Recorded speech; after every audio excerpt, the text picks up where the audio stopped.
Charleston City Police are looking for a woman who left her car on the Ravenel Bridge today. We have teamed up with the Charleston Animal Society to help out the community. Pets are a major part of our community. They make our lives a lot happier. Do you think whoever wins the Republican nomination can beat President Obama?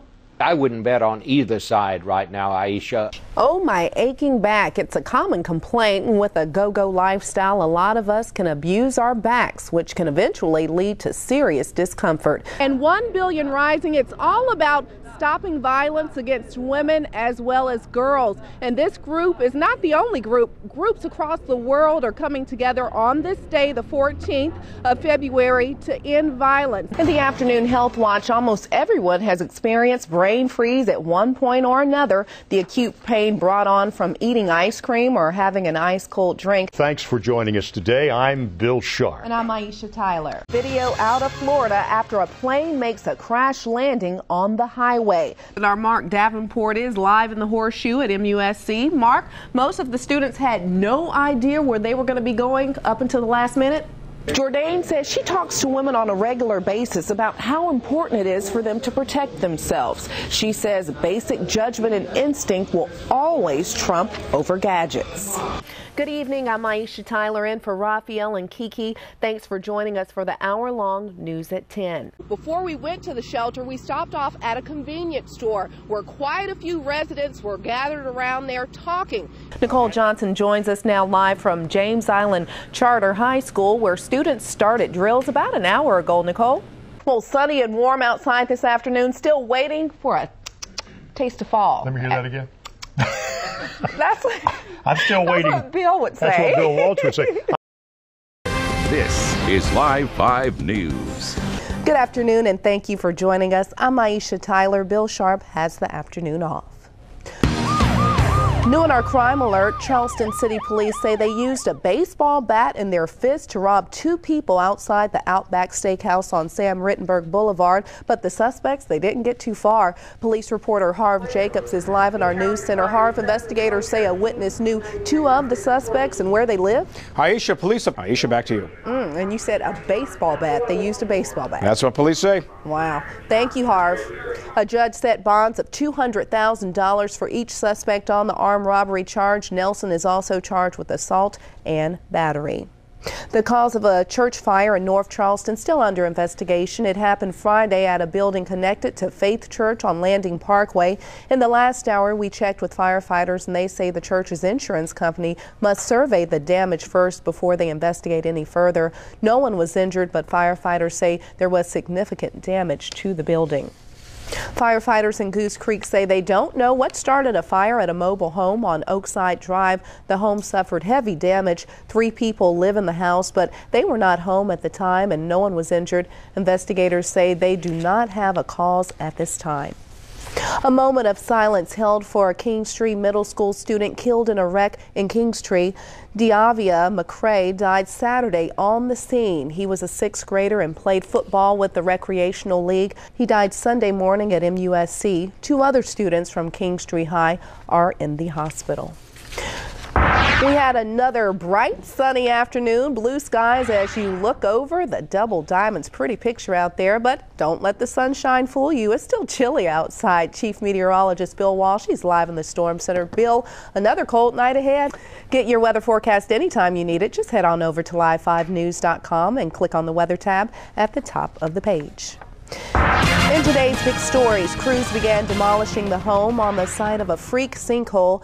A 37-year-old man was inside his bedroom when an enormous sinkhole swallowed him last week. His brother says he did all he could to save his brother, but he couldn't get to him. That man is now thought to be dead. Crews say they won't be able to recover the body. Now they're trying to figure out what to do about neighboring homes that were compromised by the sinkhole.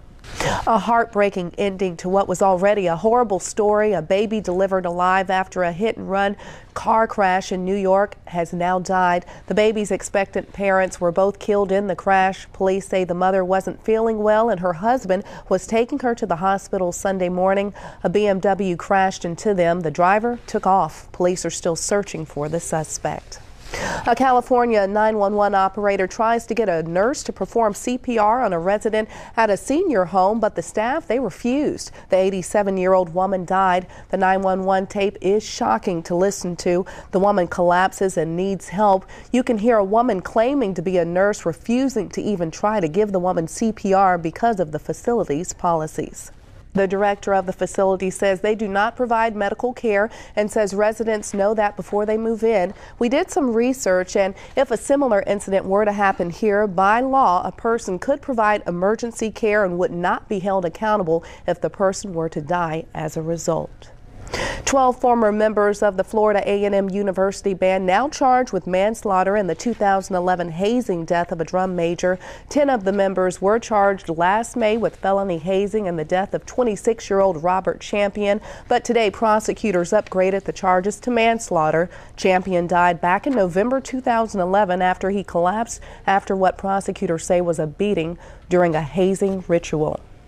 Cardinals held 2 meetings at the Vatican today as they prepared to elect a new Holy Father. Pope Benedict resigned last week, vacating the position most popes hold for life. Vanita Nayar has the latest from Vatican City. The last 6 conclaves lasted an average of 1.8 days, and a pope was elected after an average of 6 ballots. 6 people were killed on South Carolina highways just this past weekend. What Highway Patrol says all the victims had in common.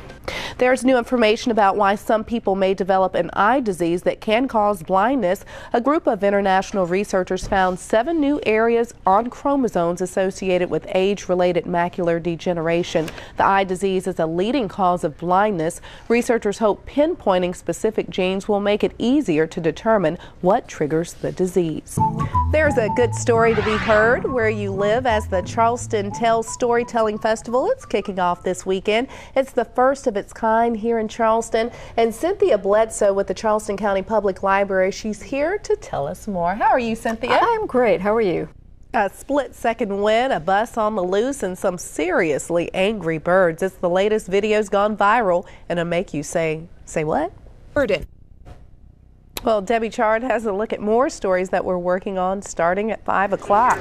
They were not happy. We have 2 like that at the farm. They'll really get you goose, most definitely. No. All right. Thank you, Debbie. Well, 2.5 Men, that's coming up next. And remember, for news, weather, and sports updates whenever you need them, we're always a click away. You can always head on over to our website, live5news.com. For everyone here at Live 5 News, I'm Aisha Tyler. Debbie, we'll see you at 5. Picture yourself surfing without the water and waves splashing in your face. Well, a new form of fitness allows people to surf indoors while still getting the benefits of surfing at the beach.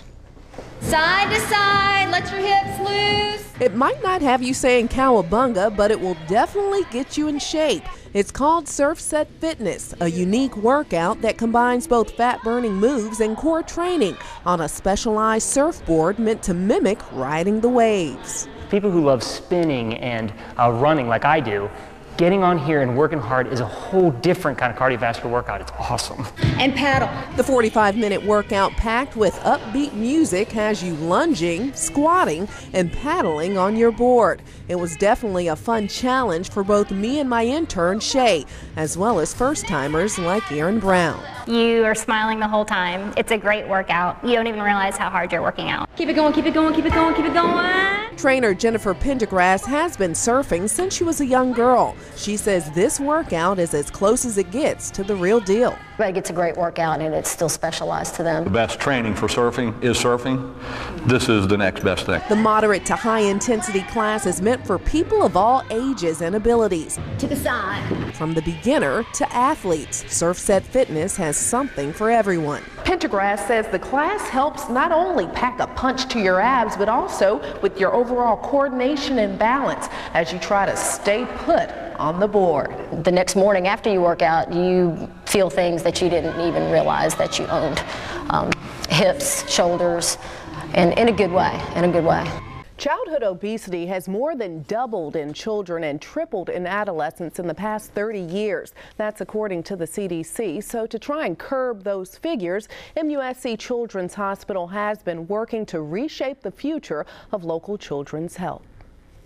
After I started doing this, I lost 7 pounds and my BMI point went down by 2. You are correct. 9-year-old Jordan McFadden is proud of the success he has made as part of MUSC Children's Hospital's Heart Health program, and so is his mother, Vanessa. She says she knows all too well how it felt as a child to be overweight. And you don't realize how much it affects you. And you don't want that for your child. All right, very good. The Heart Health program at MUSC is meant to fight weight issues in children while they're young, trying to set them up for success early on. We are tackling obesity in children and teens, and we work with them from a nutrition standpoint, from a fitness standpoint, from a psychological standpoint. We really make sure we cover all the bases, of course a medical standpoint as well. Is the blood going to be able to flow? No! Nope, it's going to get stuck. Right. Registered dietitian Janet Carter says when kids come in the clinic, they not only see a dietitian, but have individual sessions with a weight management counselor, personalized coaching, and group sessions. We really work with the children to fit healthy habits into their lifestyle. So it's not dieting, it's not anything like that, and it's not telling them they can't have this or they can't have that. It's working with them on creating healthier habits, such as portion control, making healthier choices, exercising more, all of that. Vanessa says she sees positive changes in her son already. It's changed his thinking, not just his outward, but inwardly he knows that he has to police himself. I'm not going to be with him always. To help tackle childhood obesity, the Heart Health program for children here at MUSC looks at not only changing eating habits, but also getting kids active. Your body is designed to be active and to keep your muscles strong, keep your bones strong, keep your heart healthy. All of that stuff is very, very important, and the only way that you can really do that is through exercise. Jordan? Something Jordan now gets plenty of. Now since I'm doing this, I have been going like outside playing basketball, chasing, having fun, doing more pull-ups at school. That's what I do. The medically supervised weight management program takes children as young as 2 and up to 21 years of age. The program is also covered by most insurance, but the child has to be referred by their pediatrician.